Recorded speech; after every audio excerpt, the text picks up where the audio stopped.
안녕하세요. 대치동 빅마우스입니다. 지금 정시 지원이 끝나고 우리 학부모님들과 자녀분들이 향후에 어떻게 해야 할지 조금 생각도 많으시고 그럴 것 같습니다. 그리고 예비 고3 학부모님들과 또 자녀분들도 여러 가지 생각이 많으실 것 같은데 그 중에서 가장 많은 부분을 차지하는 게 저는 두려움과 걱정이라고 생각을 합니다. 그런데 이 두려움과 걱정이라는 건 우리가 모를 때 생겨나는 감정이라고 봅니다. 어떤 길을 우리가 잘 알아요. 만약에 험한 길이라도 우리가 잘 알면 두렵지 않거든요. 조심은 해야겠다 생각하지만 두렵진 않잖아요. 그런데 두려운 이유는 그 길에 대해서 잘 모르기 때문이죠. 한번 그 코스를 갔다 와도 그게 파악이 안 되면 다음번에 또 갈 때 또 여전히 두려워요. 등산 같은 거 해보시면 이제 아시잖아요. 제가 수험 생활에 있어서 난 코스를 짚어드릴 겁니다. 수험생들이 자주 저지르는 실수들, 그것들을 여러분들께 소개해드리고 분석해드림으로써 이 수험 생활의 모든 난 코스들을 쫙 설명을 해드릴 거예요. 그러면 여러분들께서 이제 더 이상 두려워하지 않으셔도 되고, 만약에 이제 결과가 안 좋게 나오신다 하더라도 그다지 걱정하실 필요가 없겠죠. 요대로만 하시면 되니까. 무조건 100%입니다. 제가 감히 장담하건데 이대로만 하시면 100% 성공합니다. 예, 그래서 제가 요거 말씀드릴 테니까 함께 해주시고요. 제가 여러분들께 감히 말씀드릴 수 있는 말은 어떤 문제를 해결하는 것만이 능사가 아니에요. 우리가 어떤 문제를 반드시 해결해야 한다라는 생각에 갇혀서 오히려 힘들어지는 경우가 꽤 있습니다. 그렇게 하지 마시고 그 문제를 해결하지 못해도 됩니다. 다만 우리가 그 문제보다 더 큰 사람이 되도록 노력을 하면 좋을 것 같아요. 무슨 말이냐? 우리가 어떤 대학에 붙고 떨어지고가 문제가 아니라고 생각해요. 안 될 수도 있어요. 하지만 그런 학벌을 뛰어넘는 큰 사람이 되면 우리가 모든 문제를 해결할 수 있다는 거예요. 그래서 여러분들께서 이 수험 생활을 통해서 문제보다 더 큰 사람이 되셨으면 좋겠습니다. 고민이라는 건 내가 문제보다 작아서 생긴다고 생각하거든요. 누가 얘기한 게 아니고 제가 이제 생각을 해낸 겁니다. 그래서 저도 문제보다 항상 좀 큰 사람이 되려고 노력을 합니다. 그래서 여러분들께서도 수험 생활을 통해서 이걸 깨달으시면 저보다 굉장히 빨리 깨닫는 거잖아요. 그래서 참 좋을 것 같고요. 자, 본격적으로 들어가 보면 제가 생각하는 가장 빠른 길은요, 바른 길이라고 생각합니다. 무조건 빠른 길만 추구하는 게 옳은 세상이 돼버렸죠. 속도가 빠르다면, 남들보다 빨리 갈 수 있다면 남들보다 잘못된 방법, 비겁한 방법을 써서라도, 편법을 써서라도 되기만 되면 된다라고 생각하는 게 요즘의 세태입니다. 안타깝습니다. 저는 잘못된 방법으로 갔을 경우에는 나중에 오히려 더 느려질 수 있다라고 생각을 합니다. 그래서 여러분들께서 항상 빠른 길은 가장 바른 길이라는 말씀을 좀 기억을 해주시고 꼭 적용을 해보시면 좋겠어요. 자, 여러분들 이 사진 보이시죠? 사고 잦은 곳 위험이라는 표지판이 있어요. 이거 이제 우리 학부모님들께서는 운전하실 때 자주 보셨을 겁니다. 이 표지판을 보시고 알 수 있는 점이 뭘까요? 첫 번째, 앞으로 험한 코스가 나오겠구나. 그리고 어떻게 해요? 조심해야겠구나. 이런 생각을 하시죠. 만약에 이 표지판이 없다면 우리 운전이 어떻게 되겠습니까? 뭐 그냥 하다가 사고가 날 확률이 높겠죠. 근데 이 표지판을 보는 순간 우리가 대비를 하잖아요. 수험 생활에 있어서도 이 사고 잦은 곳 구간이 분명히 군데군데 존재를 합니다. 근데 우리는 그걸 관심 있게 보려고도 하지도 않고 그냥 어떻게든 되겠지 하는 생각으로 들어가요. 그러면 사고가 나고 슬럼프가 오고 점수가 떨어지고 시간을 날리고 돈도 날리는 겁니다. 그렇게 하지 말자고요, 우리가. 일단은 지금 이제 정시 지원이 막 끝난 상황이니까 제가 그것도 염두에 두고 마인드 세팅을 하나 더 해드리면 우리가 말이죠. 유도나 합기도나 서커스에서 가장 먼저 하는 연습에 대해서 알아볼 필요가 있습니다. 여러분, 유도나 합기도나 서커스에서 가장 먼저 하는 연습이 뭘까요? 바로 떨어지는 연습이에요. 낙법입니다. 낙법. 제가 이 영상 시작할 때 맨 처음에 두려움이라는 감정이 우리를 가장 크게 가로막는다라고 말씀드렸는데 마찬가지입니다. 몸을 던져야 되죠. 이 스포츠들은. 몸을 던져야 돼. 부상의 위험이 있습니다. 저도 경험을 해봤는데 이게 참 쉽지가 않아요. 그런데 이게 내 몸을 살리려고 어정쩡하게 점프를 하거나 이렇게 하면 크게 다칩니다. 몇 번 다쳤어요. 그래서 아예 진짜 눈 딱 감고 그냥 확 하면 안 다치는데 아, 이게 뭔가 겁이 나가지고 이제 더듬더듬 하다가 이렇게 하면 사고가 나는 거예요. 그걸 안 하려면 낙법을 알아야 됩니다. 내가 떨어져도 안전할 수 있다. 안전하다라는 확신을 먼저 가지셔야 돼요. 그래서 여러분들 이 수험 생활 조금 안 된다고 해서 실패하는 것도 아니에요. 여러분들이 최선을 다하셨다면 어떤 대학에 가시든지 반드시 성공할 수 있어요. 그건 제가 100% 장담을 합니다. 그런데 이 수험 생활에서 여러분들께서 최선을 다하지 못하고 또 이 수험 생활에서 뭔가를 성취하는 경험을 얻지 못한다면 그건 문제가 될 수 있어요. 저는 여러분들께 무조건 좋은 말씀만 드리지 않습니다. 그래서 여러분들께서 이 수험 생활에 있어서 이 영상을 통해서 요 낙법을 배워보시고 두려움을 조금 줄인 상태에서 문제보다 더 큰 사람으로서 시작을 하시면 정말 좋은 결과를 얻으실 수 있을 것이다. 말씀을 드립니다. 영상 분량이 좀 많아서 요건 시리즈로 좀 구성을 해볼 겁니다. 본격적으로 들어가면 일단 우리가 fault라는 단어에 대해서 좀 알아볼 필요가 있어요. 여러 가지 단어의 뜻이 있지만 요겁니다. 결국은 제대로 할 수 있는 것을 못한 거예요. 할 수 없는 것을 못한 건 실수라고 하지 않죠. fault라고 하지 않습니다. 제대로 할 수 있는 것을 못한 거예요. 우리 테니스나 탁구에서 제대로 서브를 넣어야 되는데 그걸 다 할 수 있죠. 선수들이라면 뭐 눈 감고도 할 수 있는데 실수를 하잖아요. 걔네들이. 그런 게 fault입니다. 그래서 우리가 수험 생활에 있어서도 우리가 할 수 있는데 못하면 얼마나 속상합니까? 그래서 그런 것들을 하지만 않아도 실수만 하지 않아도 내가 할 수 있는 것만 제대로 실천해도 수험 생활은 무조건 성공한다라는 말씀을 드립니다. 자, 그럼 시기별로 살펴볼 텐데요. 자, 처음 시작할 때 우리가 제일 크게 저지르는 실수는 뭐냐면 공부 전략을 제대로 수립을 하지 못해요. 나에 대해서 제대로 분석을 하려고 하지 않아요. 왜냐하면 마음이 너무 급해요. 마음이 너무 급하고 옆에 친구들은 막 벌써 시작한 것 같고 막 이래서 급하기 때문에 잘 안 되는 거예요. 오히려 이럴 때일수록 천천히 제대로 전략을 수립하셔야 합니다. 그리고 본인의 문제점이나 약점을 구체적으로 몰라요. 분석을 하려고도 안 해. 이게 헛수고라 생각해. 그리고 학원에 가면 또 어떤 뭐 재종반이나 인강을 들으면 이런 게 저절로 해결될 거라고 착각을 해요. 그거 절대 아닙니다. 여러분들의 문제점은 여러분들이 제일 잘 아시는 거예요. 꼭 지난 수험 생활을 분석해 보세요. 제가 영상 끝에 지난번에 제가 수험 생활을 분석할 수 있는 영상을 찍었는데 그걸 링크를 올려드릴 테니까 보시고 꼭 보시고 분석하셔서 카페 상담방에 올려주시면 제가 무료로 코칭해드려요. 꼭 해봅시다.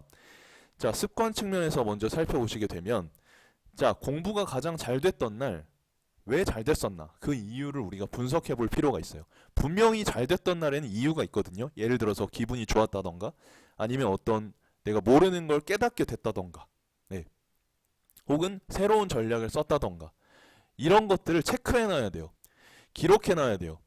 이런 것들을 기록하지 않고 체크하지 않으면 그냥 무의식 속에서 흘려가 버려요. 흘려져 버려. 그러면 이걸 이어갈 수 있음에도 불구하고 다음날 또 새롭게 리셋이 된 상태에서 공부를 하다 보면 감을 잃게 되고 안타깝게 잘 됐던 날 그 이유를 메모만 해줬어도 그대로 계속 이어갈 수 있었던 걸 이걸 안 했기 때문에 이어갈 수 없게 돼요. 폴트죠. 또 공부가 잘 안 됐던 날 뭐가 문제였나 이것도 분석해 봐야 돼요. 하루 이틀의 문제가 아니라 우리가 공부를 안 됐던 날들을 면밀하게 분석을 해보면 분명히 이유가 있어요. 실제로 코칭을 오시면 제가 이런 것들 먼저 이제 캐치를 해드립니다. 그래서 공부가 잘 안 됐던 날 뭐가 제일 문제였나 살펴보세요. 예를 들어 늦잠을 자서 오늘 하루 망쳤다라는 그 기분 때문에 하루가 그냥 흘러갔을 수도 있고요. 부모님이랑 투닥투닥해서 공부가 영 안 될 수도 있고요. 운동을 너무 격렬하게 했거나 전날 술을 많이 마셔서 이래서 공부가 안 될 수도 있죠. 문제는 그게 반복되면 안 된다는 거예요. 오래 되풀이하면 안 된다는 거예요. 이해되시죠? 아인슈타인이 이런 말을 했어요. 내가 변하지 않고 다른 결과를 얻으려고 한다는 것은 정신병이다. 공감합니다. 여러분들께서 다른 결과를 얻으시려면 다른 방법을 쓰셔야 되겠죠. 그리고 이제 보셔야 되는 게 어떤 영역의 등급이 가장 낮은가. 다 낮을 수도 있죠. 걱정하지 마세요. 이렇게 하면 됩니다.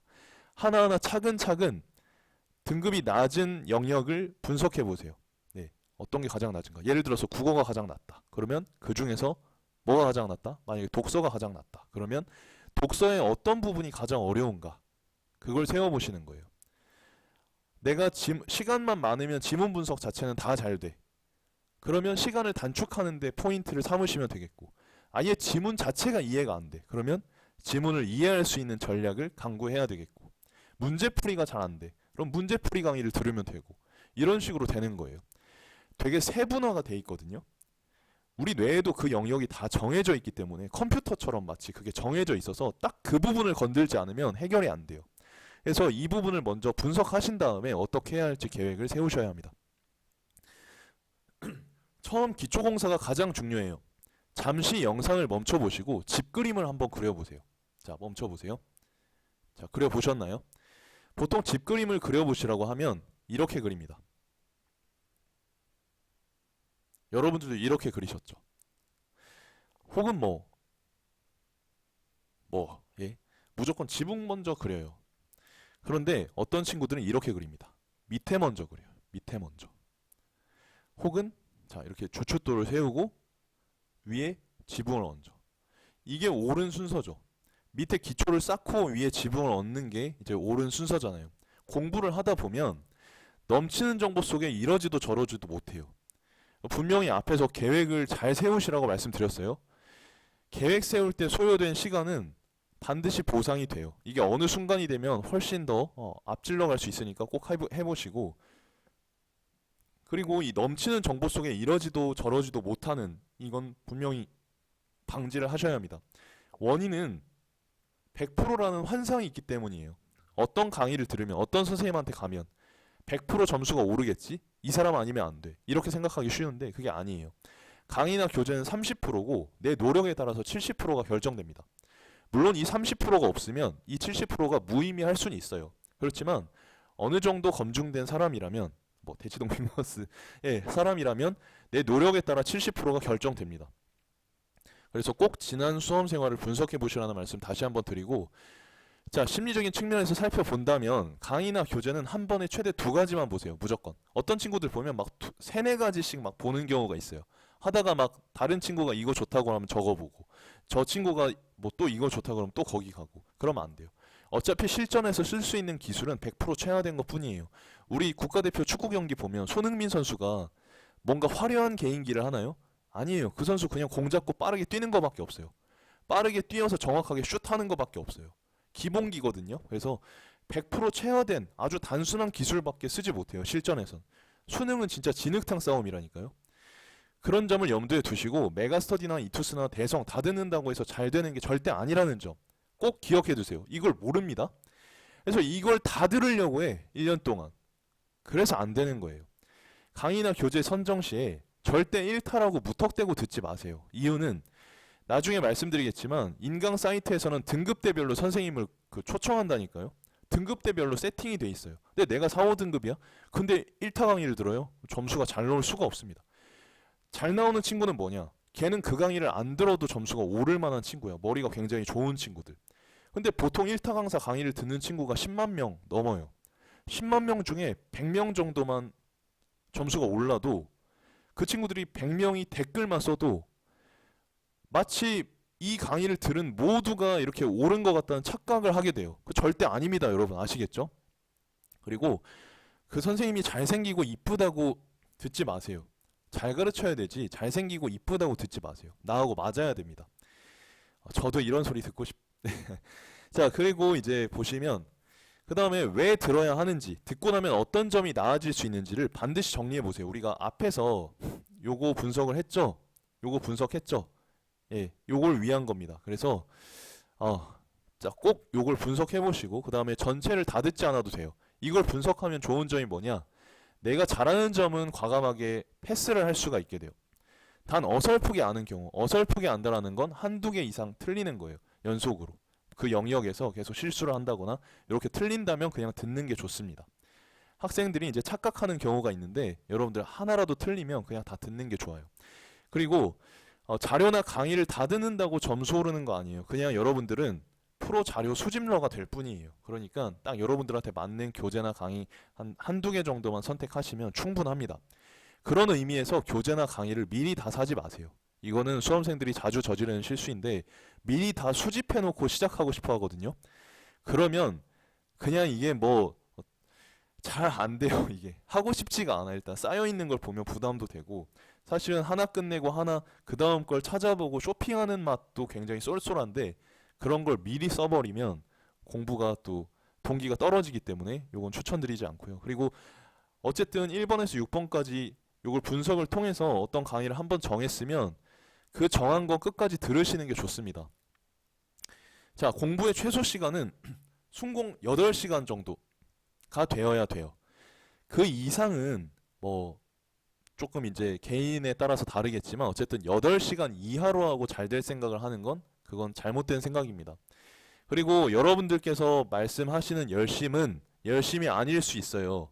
객관적인 열심이라는 건 주변에서 이구동성으로 모두가 그렇게 하다간 너 탈락, 큰일 나겠다, 좀만 쉬어, 이걸 매일매일 들어야지 열심히 하는 거예요. 이해되십니까? 그래서 여러분 아무도 주변에서 이런 얘기를 안 하는데 오히려 엄마는 좀 더 열심히 해, 조금만 더 열심히 해 하는데 나는 열심히 하잖아요, 이렇게 얘기하는 경우가 있는데 그 열심히 하는 경우가 아닙니다. 그 다음에 자, 고3의 경우에는 자습시간과 점심시간을 확보를 추천드려요. 요거 하셔야 돼요. 보통 점심시간까지 공부하겠다고 앉아있는 친구들이 별로 없다는 거 아는데 요 시간이 아니면 나중에 학교에서 집에 와서 이 시간을 확보하는 게 훨씬 어려워요. 그래서 자습시간과 점심시간 합쳐서 1시간에서 1시간 반 정도, 뭐 30분이라도 좋아요, 확보를 추천드리고, 학교 후에 5시 반까지는 뭐 야자를 한다면 거기서 하시면 되고, 5시 반까지 집에 온다면 책상에 앉아서 매일 5시간은 공부를 해야 돼요. 최소 4시간 반에서 5시간은 해야 고3들이 재수생을 이길 수 있습니다. 재수생, N수생은 강의 시간 포함해서 10시간을 확보하셔야 돼요. 그런데 10시간을 확보하는 게 생각보다 어렵지 않아요. 이것도 못하면 재수, N수 하면 안 돼요. 의지의 문제가 아니라 그냥 이건 여러분 직업이라니까요. 수험생이라는 타이틀이 여러분의 직업이에요. 여러분, 나중에 여러분들이 좋은 대학 가고 좋은 직장 가면 이거 다 보상받을 거예요. 미리 저축해 놓는 거예요. 그런데 이걸 안 한다. 직장인이 만약에 돈 받고 일을 안 하면 어떻게 돼요? 그 사람 잘려요. 여러분들이 그래서 꼭 하셔야 됩니다. 상반기에서 하반기로 갈수록 자습 비율 최소 6시간 이상 진행을 하셔야 하고, 자, 솔직히 재수생, N수생이 8시에 기상하고 1시에 잔다. 굉장히 널널한 거죠. 보통 대여섯 시간 자잖아요, 현역들도. 근데 재수생, N수생이 8시에 기상한다? 이래서 붙을 수 있을까요? 됩니다. 기상 시간을 당기면 더 확보를 할 수도 있죠. 근데 기본적으로 자, 8시에 기상을 해서 9시에 공부를 시작하시는 거예요. 그래서 1시까지 진행을 해주시면 돼요. 4시간을 집중하시면 됩니다. 요 4시간을 운영할 때는 뭐 중간중간에 2시간 단위로 끊는 걸 추천드려요. 2시간 공부하고 한 5분 정도 쉬고, 10분 넘어가면 안 돼요. 10분 넘어가면 흐름이 끊겨서 공부가 안 돼요. 서울대 황농문 교수님이 쓰신 몰입이라는 저서가 있습니다. 여러분, 공부를 막 30분, 40분씩 끊어서 막 이렇게 하는 친구들이 있는데 그 친구들은 성공 못해요. 그러니까 뭐 물론 전략적으로 과목을 끊어서 바꿔가지고 돌려가면서 하는 친구들은 뭐 예외입니다. 근데 제가 말씀드리는 건 막 30분 하고 한 20분 폰 보다가 그 다음에 뭐 다시 몇 분 하고 또 폰 좀 보다가 이런 경우 성공 못해요. 그래서 제가 추천드리는 건 어차피 수능 시험이라는 게 한 과목당 100분 정도의 시험 시간이잖아요. 국어는 80분이지만. 그러니까 기본적으로는 우리가 수능 시험 시간보다 많이 집중할 필요가 있어요. 평상시에 2시간 이상을 한 번에 집중을 하는 연습을 들여야 수능 시험에 낯선 환경 속에서 우리가 문제를 무난하게 풀어낼 수 있어요. 그런데 평상시에 한 번에 공부하는 단위가 1시간인 친구들이 80분, 100분짜리 시험을 잘 볼 수가 있겠어요? 아무리 모의고사 등급이 잘 나오고 점수가 잘 나와도 수능 점수가 안 나오는 데는 바로 그 이유가 있습니다. 공부 습관을 살펴보면 돼요. 그런데 습관 살펴볼 생각은 안 하고 여러분 맨날 인강 찾아보죠. 그래서 안 되는 거예요. 제가 쓴소리를 좀 합니다. 뭐 감성적으로 접근할 때는 제가 뭐 이렇게 하지만 할 때는 또 매섭게 해요. 그리고 1시에서 2시까지, 우와, 1시간 동안 점심시간 굉장히 사치입니다, 여러분. 20분, 30분이면 되는데 1시간 드리는 거는 굉장히 사치예요. 1시간 푹 쉬시란 얘기예요. 또 딴짓 하지 말고 여러분. 이거 쉬시고 3시부터 6시까지 3시간 또 집중하세요. 2시간, 1시간 끊으셔도 되고 1시 반, 1시 반, 1시간 반, 1시간 반 이렇게 끊으셔도 돼요. 이렇게 하시고 7시에서 8시까지 휴식하세요. 와, 1시간이나 쉴 수가 있어. 저녁을 넉넉하게 드시고 가족들하고 대화도 좀 하시고 혼자 먹으려면 또 뭐 좋아하는 드라마 한 편 보시고 유튜브도 보시고 이때 연락하라니까요. 이 공부하는 시간에는 절대 핸드폰 보면 안 돼요. 그럼 여러분 떨어져요. 그 다음에 9시부터 12시까지 3시간 집중할 수 있죠. 자, 스터디 카페나 뭐 이런 데 방역 패스도 이제 풀렸으니까 예, 할 수 있을 겁니다. 그리고 12시부터 1시의 경우에는 휴식 후에 취침 시간도 드릴게요. 만약에 요거 안 하고 그냥 주무신다면 8시간 주무실 수 있는 거예요. 얼마나 널널해. 잠을 이 계획대로 하면 7시간이나 자면서 공부할 수 있어요. 만약에 여러분들께서 늦잠을 잘 경우 있죠? 패배감이나 열패감을 느낄 필요가 없어요. 그냥 식사 시간 삭제야, 여러분. 그게 벌칙이에요. 엄마랑 아빠랑 약속하세요. 늦잠 자는 인간은 밥 먹을 자격이 없어. 예. 근데 재밌는 거 뭔지 아세요? 이렇게 한 번, 두 번에서 배를 쫄쫄 굶잖아요. 절대 늦잠 안 자요. 그러니까 제가 냉정해 보이지만 한 번, 두 번 힘들면 그 다음부터는 엄청나게 탄력을 받을 수 있어. 여러분 힘드시라는 얘기가 아니고 정말 위에서 말씀드리는 거니까 이해 좀 해주시겠죠? 그래서 자신과의 약속은 꼭 지켜라. 그게 수험 생활의 기본입니다. 그렇다고 제가 여러분들 너무 닥달하고 들들 볶는 거 아니에요. 이 계획 자체도 굉장히 널널하잖아요, 생각보다. 그리고 이제 일주일에 하루는 꼭 쉬시라고 말씀드리고 싶어요. 그런데 쉬라고 하면 이 쉰다는 의미를 잘못 받아들여. 이거 굉장히 답답합니다. 말씀드리면 이런 것까지 알려줘야 되냐고. 성인한테 예? 막 술 먹는 경우가 있어. 애들이요, 제자들이 막 술 먹고 와요. 다음날 쌤 절대 늦잠 안 자고 더 일찍 올게요. 술 먹을 테니까 허락해 주세요. 그래도 착해요, 애들이. 허락을 받으러 옵니다. 그런데 몇 번 허락을 해줬더니 제어가 안 돼. 제어가. 기분 좋죠. 애들 오랜만에 만나죠. 이러니까 또 내가 재수한다는 어떤 그런 게 있죠. 하니까 막 마셔요. 그래서 그 다음날 무조건 지각하고 늦잠 자고 하루 날립니다. 숙취가 또 있잖아요. 절대 안 돼. 그리고 클럽 절대 안 됩니다. 클럽 절대 안 돼. 의외로 많은 친구들이 클럽 가서 막 놀고 다음날 안 됩니다. 외박하는 경우도 있어요. 심지어 외박하지 마세요. 특히 여학생 외박 절대 안 됩니다. 그 다음에 격렬한 운동 절대 안 돼요. 이건 남학생들 절대 안 됩니다. 막 몸 만들겠다고 막 체력 관리한다고 막 단백질 보충제 먹어가면서 막 헬스하는 경우가 있어. 절대 안 돼. 안 됩니다. 몇 번 허용해줘 봤는데 다 안 돼요. 선생님은 정말 막 이런 친구들이 있어서 해줘 봤는데 안 됩니다. 여행. 저도 꼰대이고 싶지 않아요. 인정합니다. 저 꼰대입니다, 여러분. 죄송합니다. 하지만 전 적어도 제가 꼰대인 줄은 알아요. 여행 가게 해주세요. 허락해주세요. 우리 부모님 설득해주세요. 안 돼. 절대 안 됩니다. 여행 갔다 오면 가기 전에 한 2, 3일 설레서 공부 못해. 갔다 와서 또 2, 3일 피곤해서 공부 못해. 절대 안 돼요. 그리고 쉴 때 막 막 카톡을 계속 하는 경우가 있어. 카톡. 그리고 유튜브 틀어놓으면 막 계속 추천해주죠. 대치동 빅마우스는 예외입니다. 절대 안 됩니다. 쉴 때는 가족과의 대화를 하시거나 영화를 한 편 보시거나. 영화가 제일 좋아요. 왜냐면 2시간에 딱 끊어지기 때문에. 드라마는 여러분이 절제하실 수 있는 경우에, 게임도 마찬가지. 게임까지 제가 허용해주면 얼마나 좋아요, 여러분. 음악 감상 제일 좋고요. 운동이나 수면. 적절한 운동이 제일 좋겠죠. 공부를 7일간 해도 지쳐요. 그래서 여러분이 도끼가 계속 무뎌지는데도 불구하고 나무를 내리 찍는 게 아니고 하루 정도는 도끼를 날카롭게 벼려서 그 다음 주를 대비하시는 게 훨씬 도움이 된다고 말씀을 드립니다. 그리고 정리를 하자면 주 5일 동안은 진도를 나가세요. 하루는 모의고사를 보던지 아니면 스페어데이로. 왜냐면 계획을 세워놓고 우리가 꾸준히 공부를 못하는 이유가 계획을 잘 못 지켜서 그 허탈함 때문에 무너지거든요. 그러지 마시고 5일 중에 잘 안 된 거 있죠. 혹시 뭐 정말 늦잠 자서 식사 시간을 뺐는데도 공부를 다 못한다 할 경우에는 스페어데이 때 진행하시면 돼요. 하루는 반드시 쉬셔야 되고 쉬시라는 의미는 요거라고 말씀을 드렸습니다. 저는 가끔 여러분들께는 죄송하지만 대체 이걸 왜 못하는 걸까 이런 생각도 들어요. 절박하잖아요. 그냥 여러분들이 하기 싫은 공부 한다라고 했을 때는 뭐 이해합니다. 그런데 N수, 재수 정도 되면 내가 정말 하고 싶어서 본인 의지로 할 거 아니에요. 근데 왜 이걸 못하는 거예요? 심지어 하루 정도 쉬고 또 이렇게 식사 시간도 넉넉하게 드림에도 불구하고 심지어 하루에 휴식 하는 시간이 3시간이나 있어. 굉장한 사치입니다. 일찍 일어나면 2시간 동안 더 놀 수 있어. 이거 상관없습니다. 10시간 동안 하면 나머지는 본인이 어떻게 해도 상관없어. 자, 그 이후의 이야기 다음 영상 안내를 드립니다. 자, 수험 생활은 우리 인생의 메타포, 은유라고 생각을 합니다. 수험 생활의 과정을 잘 보낼 경우에 여러분들이 인생에서 굉장히 유리한 고지를 점하실 수 있어요. 그래서 제가 계속 이런 걸 강조 드리는 거고, 일부를 꼭 보세요. 요거 말고 제가 링크 달아놓을 테니까 그걸 먼저 꼭 보세요. 성적은 무조건 오릅니다. 요렇게 하면. 안 오르면 찾아오세요. 상담해 드릴게요. 무조건 올라요. 만약에 안 오를 때는 어떻게 해야 하는지도 제가 2부에서 언급을 드리긴 할 겁니다.